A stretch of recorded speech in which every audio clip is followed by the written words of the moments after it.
राजाधिराज सद्गुरुनाथ सिद्धरामेश्वर महाराज की जय। राजाधिराज सद्गुरुनाथ श्री भाऊसाहेब महाराज की जय। राजाधिराज सद्गुरुनाथ श्री काळसिद्धेश्वर महाराज की जय।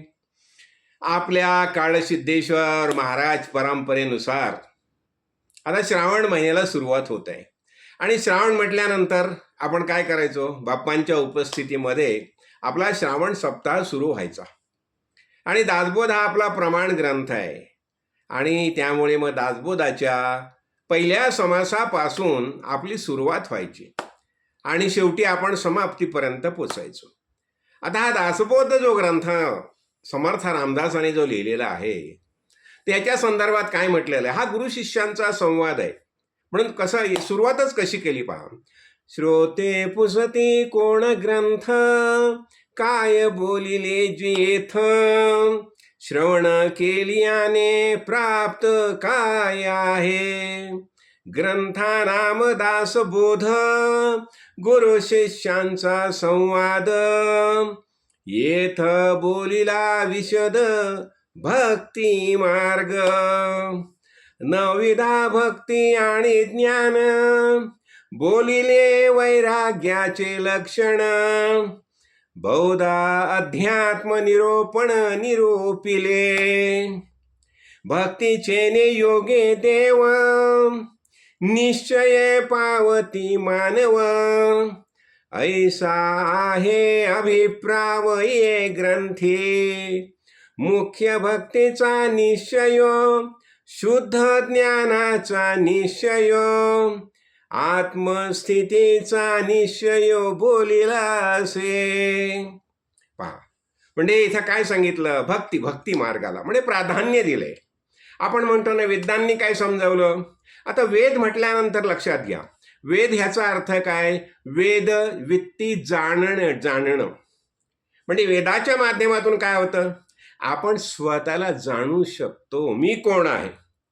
ही जाणीव जी आहे हे वेदांच्या माध्यमातून समजवली जाते आणि वेदामध्ये काय येतं?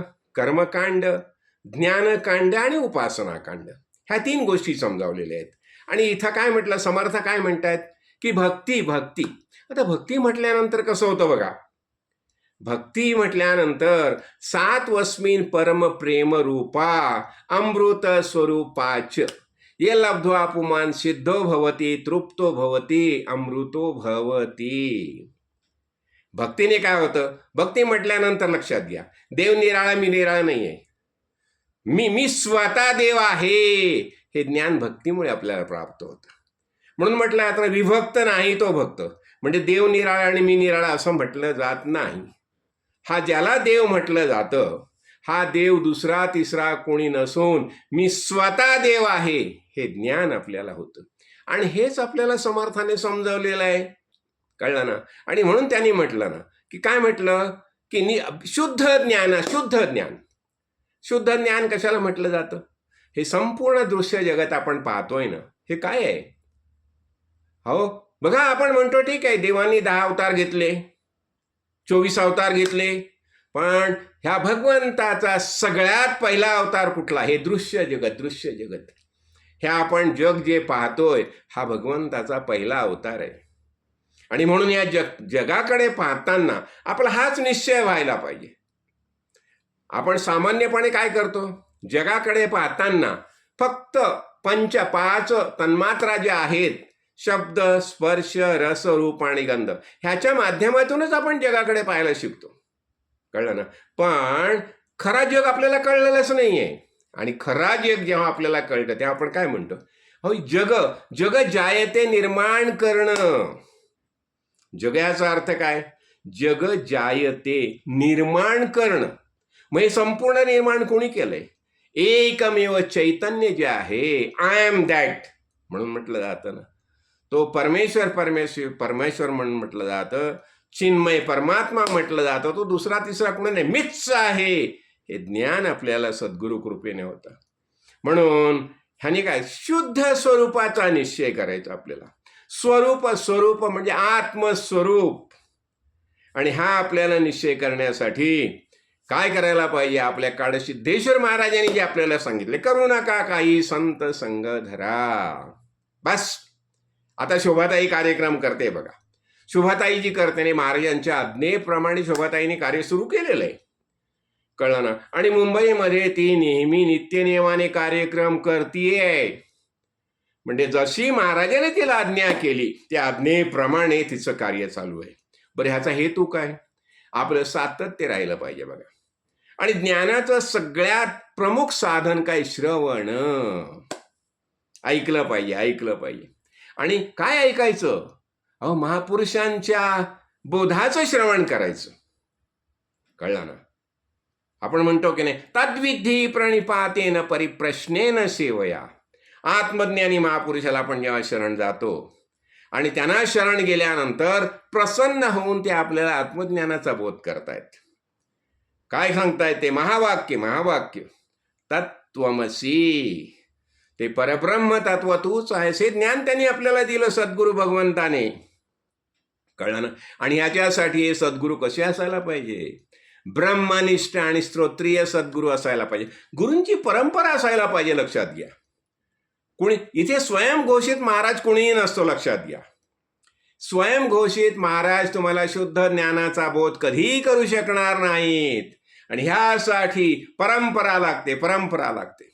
आदिनाथ गुरु सकळ सिद्धांचा, जे शिवशंकरापासूनची परंपरा आहे आपली. आणि शिवशंकरांनी सुद्धा काय बोध केला? तोच बोध केला ना. काय सांगितलं? मयि एव सकलम जातम मयि एव प्रतिष्ठितम मयि सर्वम लयम याति तद्ब्रह्मामद्वयम. हे संपूर्ण विश्वाची निर्मिती कुठून झाली? माझ्यापासूनच झालेली आहे. माझ्यापासून म्हणजे चैतन्य, चैतन्य ज्याला आपण आय आपण म्हणतो ना, मी आहे आहे आहे. ह्यातला जे अस्तित्व जे आहे, हे अस्तित्वच परब्रह्म तत्व आहे. आणि हे समर्थ रामदासांनी गुरुशिष्यांच्या संवादाच्या माध्यमातून आपल्याला समजावले बघा. आता ह्यामधले बघा, आपण ह्या सगळ्या गोष्टी पाहिल्या आणि ह्याच्यावर मी एक स्वतंत्र पुस्तक लिहिलेलं आहे, दासबोध मीमांसा म्हणून. आणि ते सगळ्यांना मी दिलेलं, लक्षात घ्या. दुसरं, ह्यामध्ये जी म्हणजे एक आपली जी प्लेलिस्ट आहे त्यामध्ये मी दासबोधाच्या 200 समासांवरची प्रवचनं सुद्धा इथं यूट्यूब माध्यमातून तुम्हाला मिळू शकतील. फक्त एक तुम्ही थोडीशी जिज्ञासा ठेवा, तीव्र जिज्ञासा पाहिजे. म्हणून मी वारंवार साधन चतुष्टय संपत्तीचा वारंवार उल्लेख करतो. आता साधन चतुष्टय संपत्ती म्हणजे काय? विवेक, विवेक, विवेक, वैराग्य, मुमुक्षुत्व, तीव्र मुमुक्षुत्व पाहिजे. मला स्वतःला जाणायचंच आहे, मी कोण आहे. जन्माला आल्यापासून आपल्याला आपण स्वतःला शरीरच समजतो, पण शरीर आपण आहोत का? शरीराचं कसं? येतो जातो जरिया देही, जन्म मरण नाही आम्हा, जन्म मरण नाही. शरीराचं येणं जाणं चालूच राहणार हो. आजपर्यंत अनंत जन्म झालीत आपली. हा जीवात्मा जो आहे आत्ता ह्या क्षणी ह्या शरीरामध्ये राहणारा जीवात्मा आहे, त्याची अनंत जन्म झालेली आहेत. कधी जर काही जन्म आपल्या नजरेसमोर जेव्हा येतात ना, तेव्हा अशी मजा येते आणि लक्षात येतं, अरे, आणि मग आपण निर्भय आणि निशंक होतो, कळलं ना. कारण येण्या जाण्याचं भानच नाही ना. पूर्ण आपण सेक्युर्ड आहोत का? मी आत्मा आहे. जेव्हा आपण आपल्याला संक्षिप्त करतो ना, तेव्हा काय होतं? भय निर्माण होतं. पण जेव्हा लक्षात येते संपूर्ण विश्व माझंच रूप आहे, माझ्यामधूनच निर्माण झालेलं आहे आणि ह्याचा शेवटी लय माझ्यामध्येच होणार आहे. आणि लक्षात घ्या, साधी गोष्ट. आणि हेच आपल्याला वेदांनी समजावलं ना. वेदांनी काय सांगितलं? तत्वमसी महावाक्य, अयमात्मा ब्रह्म, प्रज्ञानम ब्रह्म, हे सगळं काय समजावून सांगतं, कळलं ना. शुद्ध ज्ञान आपल्याला समजावलं जातं. तेव्हा आता आपला श्रावण सप्ताह सुरू झालेला आहे, कळलं ना. मी नियमाने एक समजा काय एक दिवस आड करून मी प्रवचनं पाठवत जाईन. अनेक प्रवचनं झालेली आहेत ह्या विषयावर आपली. ती प्रवचनं आपल्याला नियमाने मिळत जातील, कळलं ना. आपण फक्त तीव्र जिज्ञासा ठेवा, जिज्ञासा ठेवा आणि समजून घेण्याचा प्रयत्न करा.